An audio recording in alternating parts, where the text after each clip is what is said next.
इनकी sincerity level अलग level पर होती है। ये बहुत अच्छे से ट्रेन होते हैं। निराश नहीं होना है, हताश नहीं होना है। जितने भी जेई के एस्पिरेंट्स रहे हैं उन सब ने ये चीज फेस की है। स्कूल रेगुलर वाले और डमी वाले 4 बजे स्क्रीन पे आके बैठ गए।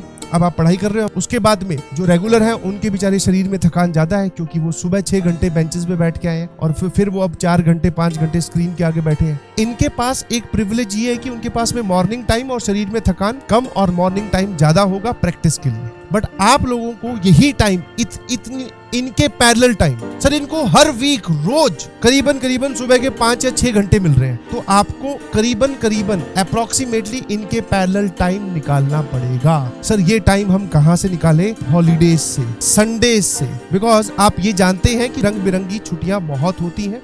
5 डेज ए वीक भी आप उसको कर सकते हैं। कुछ लोग जो है वो इंटेंशनली छुट्टी ले लेते हैं 1 दिन की, बिकॉज अटेंडेंस अगर कंपलसरी है भी तो आप स्कूल में आराम से 2 दिन की छुट्टी मार सकते हो। फिर भी मैंने 1 दिन की छुट्टी मार के यहाँ लिखा है कि आप 5 दिन ही जाओ, आप 1 दिन छुट्टी वाला निकाल लीजिए, 5 दिन स्कूल जाइए। संडे वाला दिन आपके पास है। स्कूल में अलग अलग टाइप की हॉलीडेज आती हैं और स्कूल जाने से पहले सुबह थोड़ा जल्दी उठकर आपको अलग अलग कोनों से वो टाइम निचोड़ के लाना पड़ेगा जो इन बच्चों के पास ऑलरेडी फ्री में मिल रहा है। जो लोग रेगुलर स्कूल जा रहे होंगे उन्होंने लेक्चर देखा, नोट्स भी चलो बना लिए लेक्चर के बाद में, बट उनके पास प्रैक्टिस का टाइम नहीं बचा। ये वाली जो वैरायटी होती है, पता क्या करती है? एक संडे को बैठेगी लेकर अपने मॉड्यूल को और जो चैप्टर कंप्लीट हो चुका है उस वीक में उसके क्वेश्चंस को निपटा देगी। जो इसका डीपीपी का बैकलॉग हो गया, डीपीपी ये नहीं सॉल्व कर पाया था या कर पाई थी बिकॉज ऑफ स्कूल, तो फिर ये किसी दिन स्कूल हॉलीडे जब आएंगे तब करेगा। ये अपना जो डीपीपी वाला काम होता है, इनकी सिंसियरिटी लेवल अलग लेवल पर होती है।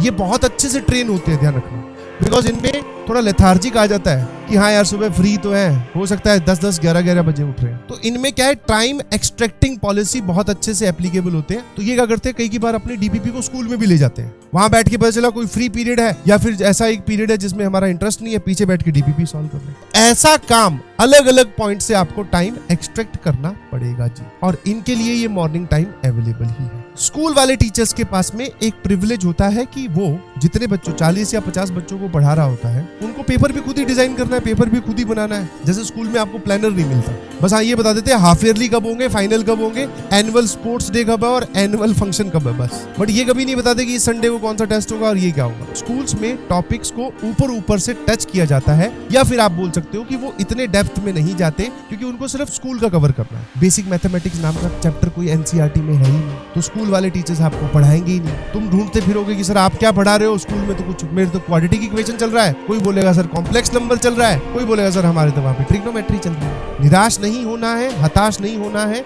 जितने भी जेई के एस्पिरेंट्स रहे हैं उन सब ने, जो रेगुलर स्कूल जाते रहे हैं उन सब ने ये चीज फेस की है, और इसी की वजह से हमारे स्कूल में मार्क्स कम आते हैं। तो बेटा एनसीईआरटी है ना, मैथमेटिक्स में, सॉरी टू से दिस, ठीक है, मैथ्स में इंपॉर्टेंट रोल प्ले